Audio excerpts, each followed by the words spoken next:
Welcome back to another episode of the Casey Campbell podcast. Casey Campbell with you, of course. Pleased to be joined by the head football coach at Linden. That, of course, is Chad Williams. Chad, how are you? I'm doing good, man. How are you doing?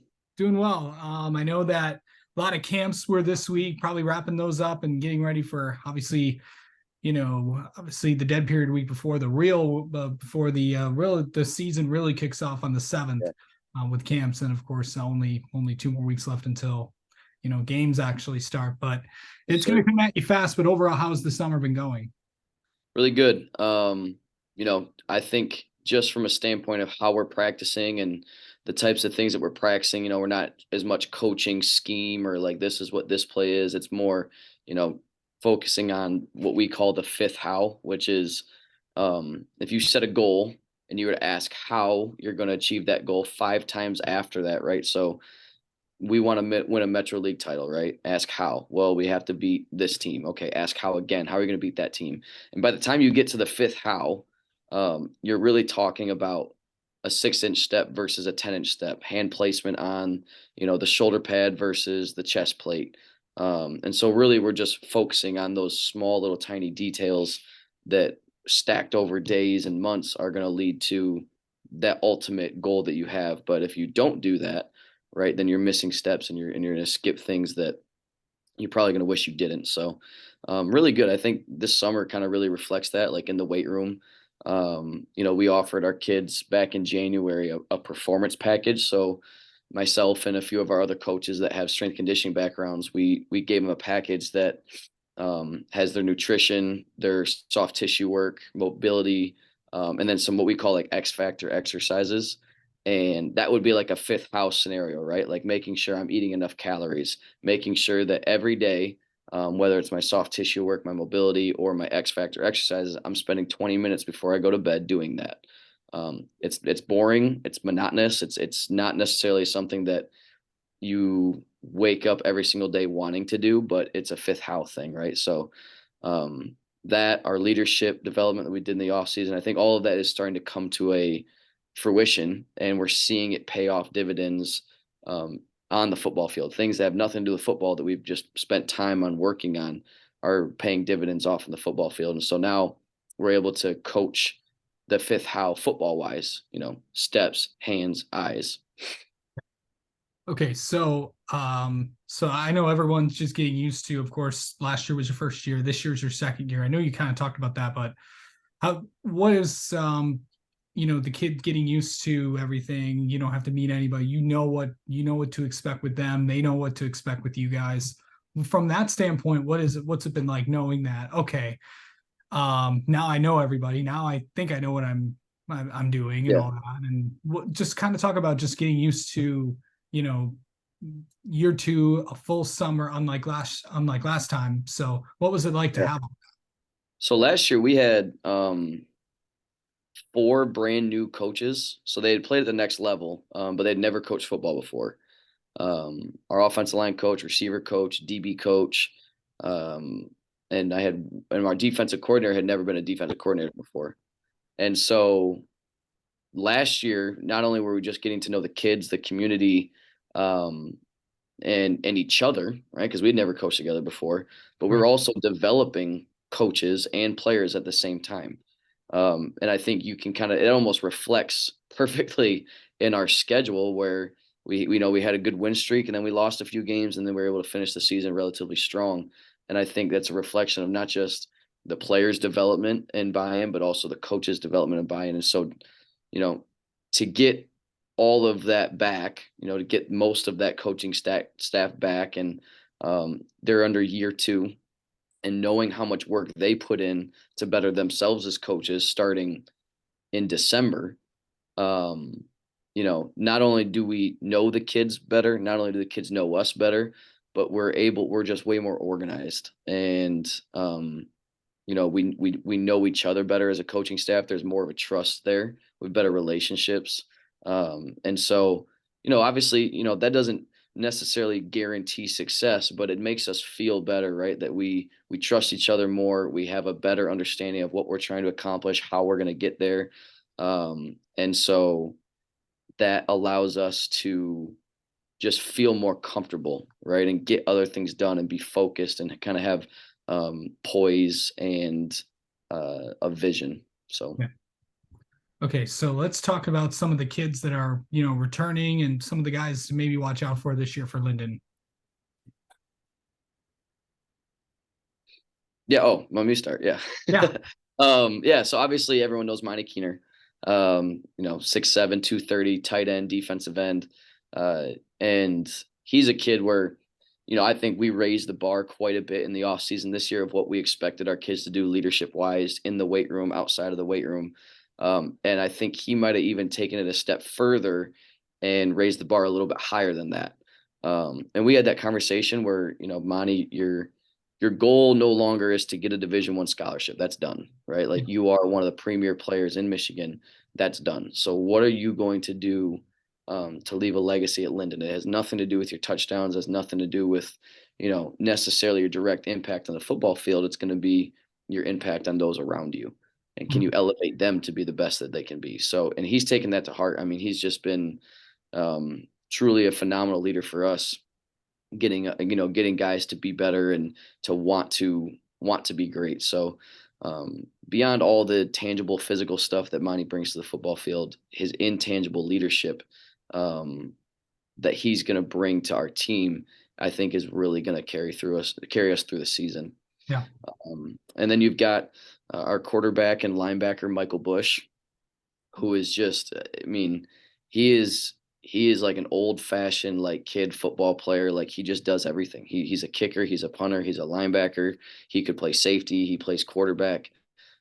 Extremely tough, extremely physical. Loves to play the game, leads. And honestly, one of his greatest gifts is how he just the way he talks and interacts with the kids around him is a very special gift that he has. We have a sophomore quarterback that's up on varsity right now as well, learning from Michael and the way that Michael mentors him and challenges him and competes with him is making Dylan a lot better, right? And they have a great relationship, but that all starts with Michael's gift at just a people person. Like he just gets people. And to pair that up with how good of a football player Michael really is exciting. And I think he's going to be someone that surprises a lot of people this year. Because last year he didn't really get to play linebacker. We had 3 linebackers. We used him here and there, but truly he is a weapon on defense just as much as he is on offense. So, and then we have opposite, and this is another name that no one really knows about.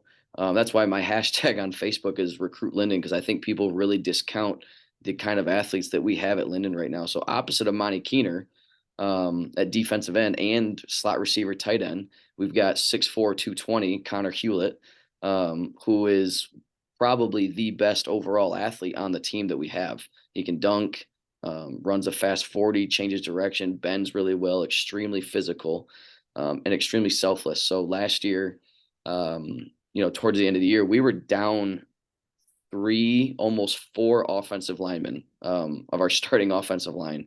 And Connor was always a tight end, but he's also, one of the most physical kids we have on the team. And without questioning it, without complaining, he transitioned to offensive tackle in a week, 2 weeks. And that allowed us to, win a district championship with so many of our players, down really. Like, we had kids on that offensive line that had never played football before until that year, starting in the district championship. We had a slot receiver starting at tackle. So Connor Hewlett, extremely physical, a leader by example, and one of the best athletes we have on the team, and I think in the area, and just kind of flies under everyone's radar.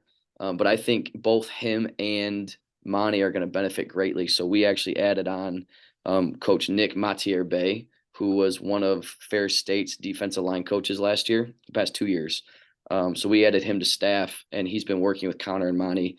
And I'm extremely excited, especially from a pass rush standpoint, to see how those kids benefit and improve this year. So those would be, the guys that I say that to keep a lookout for, and then some underclassmen kids that I think that are gonna, make a name for themselves. Drew Lurvy is a running back and a safety. He's a junior. Dylan Dresky is a sophomore receiver, quarterback, and defensive back. Landon Jones is a sophomore receiver and defensive back. Um, and so there's a lot of people, there's a lot of kids that don't necessarily have as big of a name maybe as Monty or some other players in the area. But I think as the season goes and Lord willing that we're going to have, um, they're going to be able to show what they have and be able to put their skills on display on the field. So, Absolutely. Okay, so I know we talked about the kids. Let's talk about your schedule.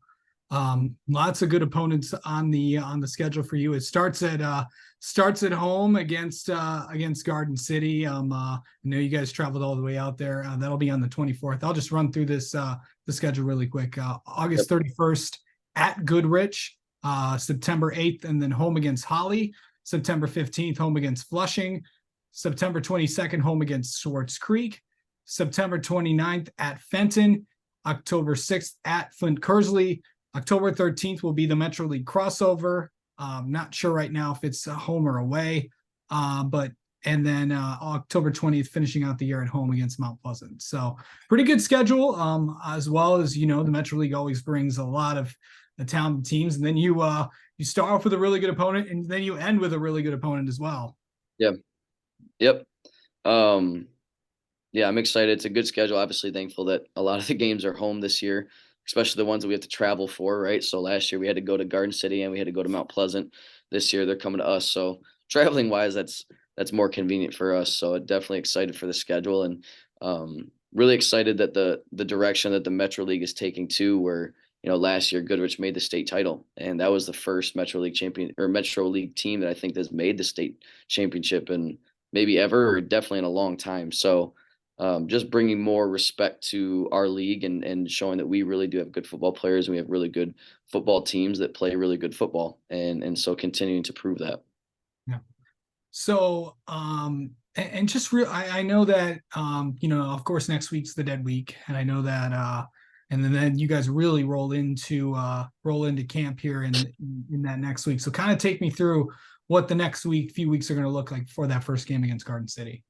Yeah, so next week it is a down week, but that's our boat week. So August 1st, 2nd, and 3rd, we invite every kid from 3rd grade all the way up to 12th grade out to the varsity football field of all sports, and we have 3 days of workouts, right? Conditioning, strength training, whatever, in the evenings.